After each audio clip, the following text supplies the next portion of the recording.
Kwa mwanadamu yeyote mwenye kiu ya mafanikio katika maisha yake, lazima ajue ni vitu gani ambavyo anatakiwa kuwashirikisha watu na ni vitu gani ambavyo hatakiwi kuwashirikisha watu. Ni lazima aitambue mipaka ya maisha yake. Ndani ya video hii nitakwenda kukuambia vitu 10 ambavyo ukiweza kuviweka siri katika maisha yako, lazima utakwenda kuwa miongoni mwa binadamu wenye mafanikio muda mfupi ujao. Kama nawe ni moja kati ya watu wanaotamani kujifunza kuhusiana na vitu hivyo, basi video hii imetengenezwa mahususi kwa ajili yako ili uendelee kujifunza mambo mbalimbali kupitia video zetu.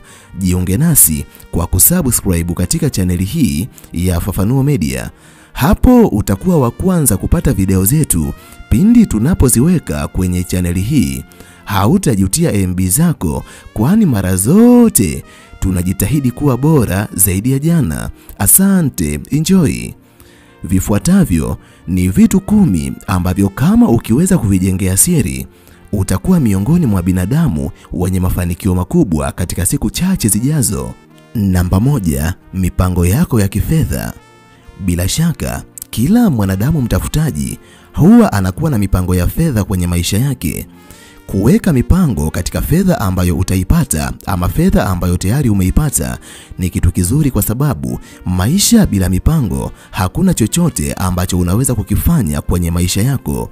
Lakini kitendo cha kufungua mdomo wako na kuanza kuambia binadamu waliokuzunguka kuhusiana na mipango ambayo unayo katika fedha zako ni moja kati ya kitu ambacho kitakwenda kuwa kikwazo katika mafanikio yako.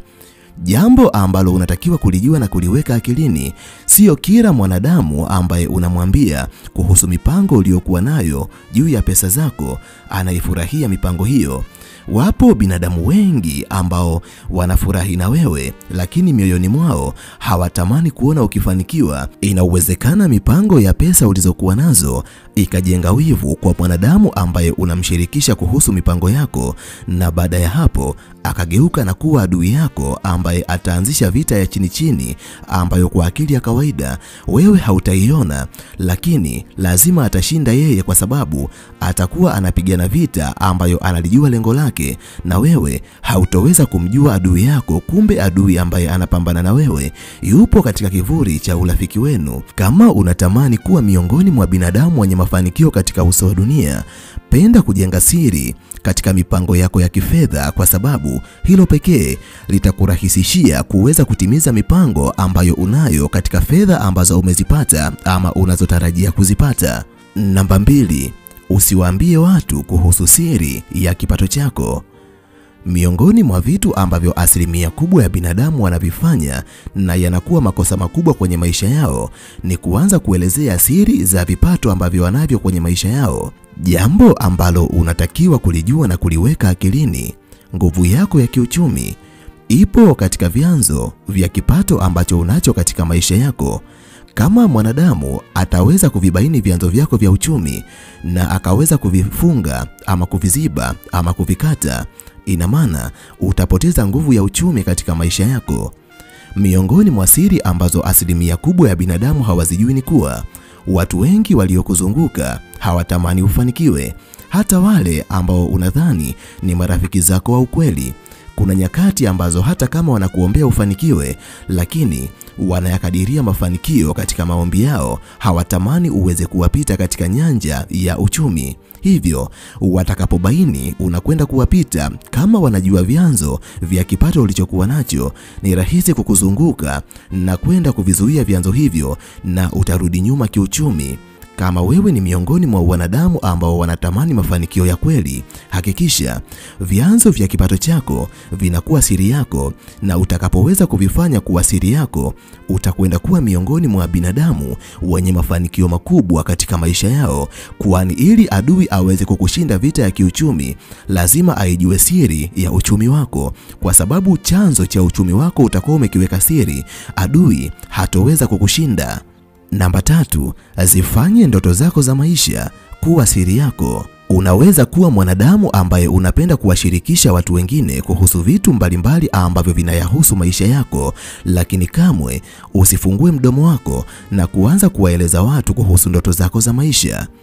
Watu wengi hawatamani uweze kutimiza ndoto zako kwa sababu ya wivu waliokuwa nao katika mioyo yao. Hivyo wengine watakukatisha tamaa kwa maneno hasi, kwani inawezekana ndoto ambazo unazo ni kubwa kuliko maoni ya wengi juu yako. Hivyo utakapoweza kuwashirikisha binadamu wengine kuhusu ndoto ulizokuwa nazo, watakukatisha tamaa kwa sababu watakuaminisha hautaweza. Watakupa na mifano mbalimbali ya binadamu ambao waliwahi kujaribu kufanya kama wewe wakashindwa, na kwa sababu binadamu hao wana nguvu kubwa ya ushawishi, watakushawishi na utajikuta umeziacha ndoto zako, kitu ambacho ni kosa kubwa. Kila mwanadamu anaweza kutimiza kitu ambacho anakiona ndani yake, kwani nguvu zako za kweli unaizijua ni wewe na Mwenyezi Mungu. Wakati mwingine hata wazazi waliokuzaa wanaweza wasijue nguvu ya kweli ambayo ipo ndani yako, na ndiyo maana kuna muda hata wazazi wako hautakiwi kuwashirikisha kuhusu ndoto zako.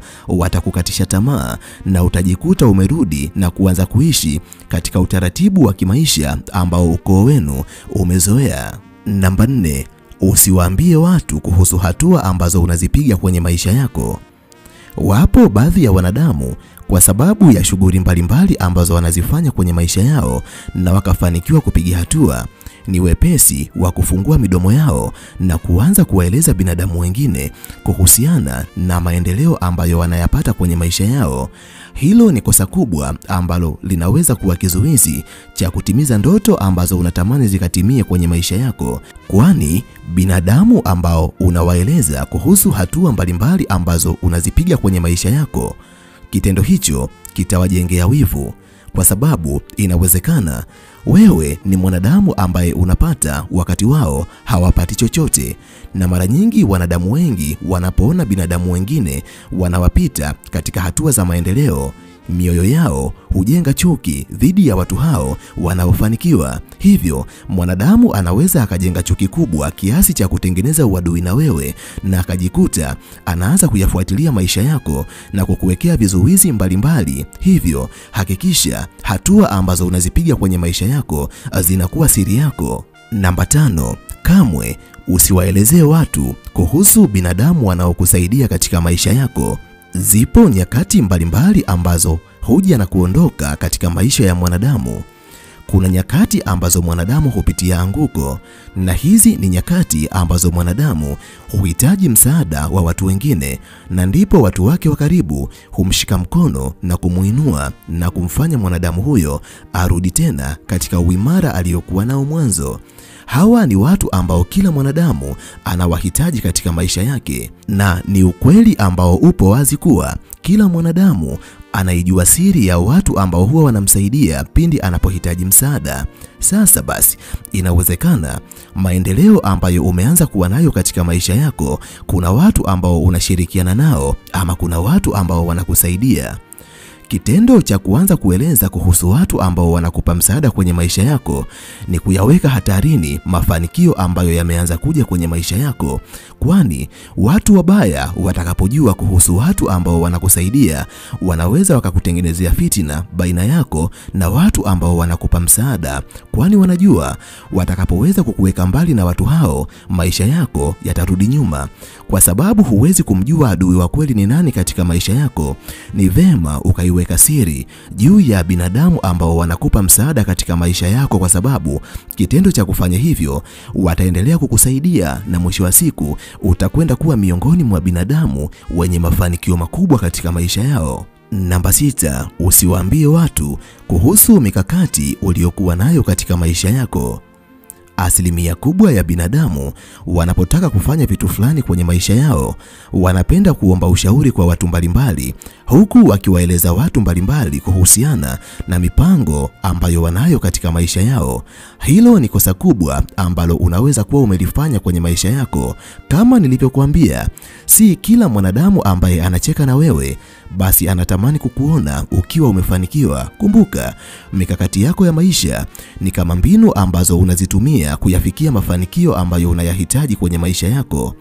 Mwanadamu asiyependa ufanikiwe atakapoweza kujua kuhusu siri hii, anaweza kuweka kizuizi, kwa sababu atajua ni njia gani ambayo unaitumia kuyakimbiza mafanikio ambayo unayataka kwenye maisha yako. Hivyo atawahi mbele ya njia ambayo wewe unaipita na kuweka vikwazo mbalimbali, na mwisho wa siku utajikuta haufanikiwi kila unapowashirikisha watu kuhusiana na mipango, mikakati na mbinu ambazo unakwenda kuzitumia kutimiza malengo yako. Kumbuka, adui wa kweli huwa amejificha kwenye kivuli cha urafiki, kwani adui ambaye anakujua kiundani anaweza kuyazuia mafanikio yako kuliko adui ambaye hajui undani wa maisha yako.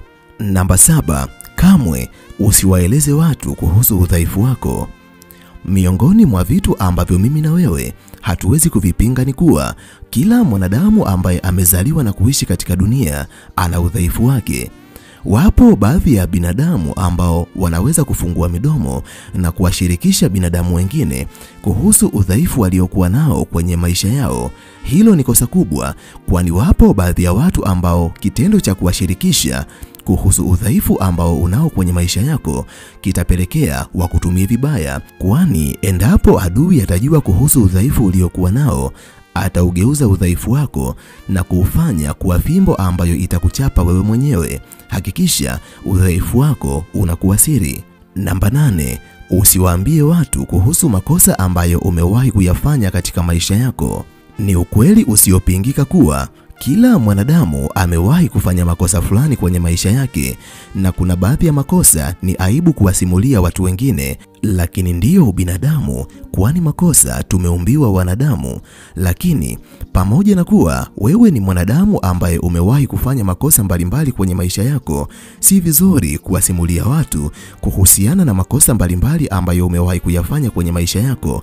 Badala ya kuwasimulia watu, yafanye makosa hayo kuwa somo katika maisha yako. Jifunze kupitia makosa yako, kwani utakapowasimulia watu, inawezekana wanaokuheshimu wasikuheshimu tena, na wanaokuamini wasikuamini tena, kwa kuhisi inawezekana ukarudia kuyafanya makosa yale yale katika maisha yako ya baadaye. Hivyo, ili uwe miongoni mwa wanadamu ambao wanakwenda kufanikiwa, usiwasimulie binadamu makosa yako ya zamani, ili uwe na nafasi ya kushirikiana na watu mbalimbali wazuri kwenye maisha yako, kwani wewe ni mpya, wewe si wa zamani. Mambo ya kale yamepita, na sasa kumbuka, wewe ni kiumbe mpya, wala hauhusiani kwa vyovyote na mambo yako ya zamani.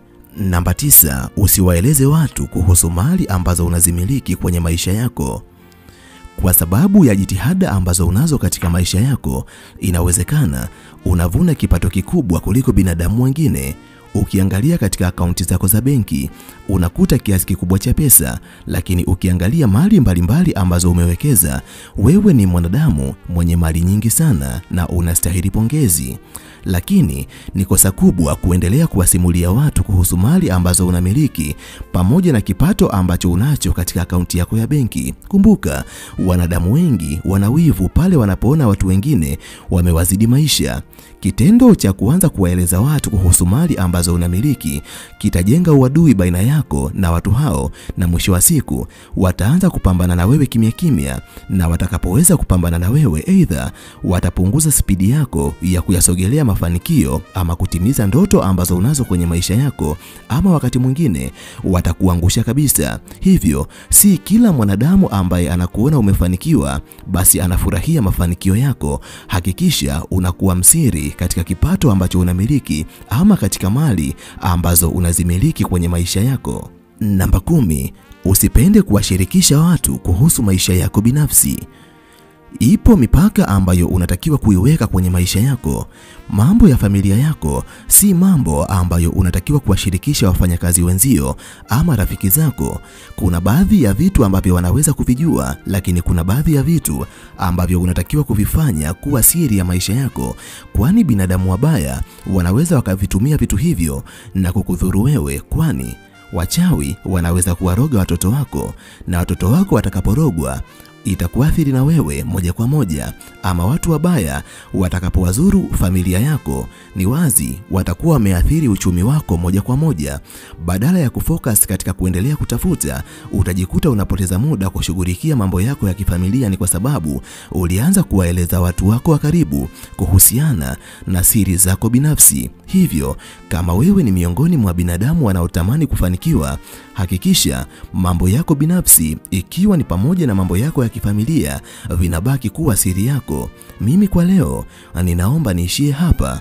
Ninahitimisha nikiamini kuna jambo kubwa ambalo umejifunza kupitia video hii. Nikutakie wakati mwema, tukutane tena katika video ijayo. Asante, bye.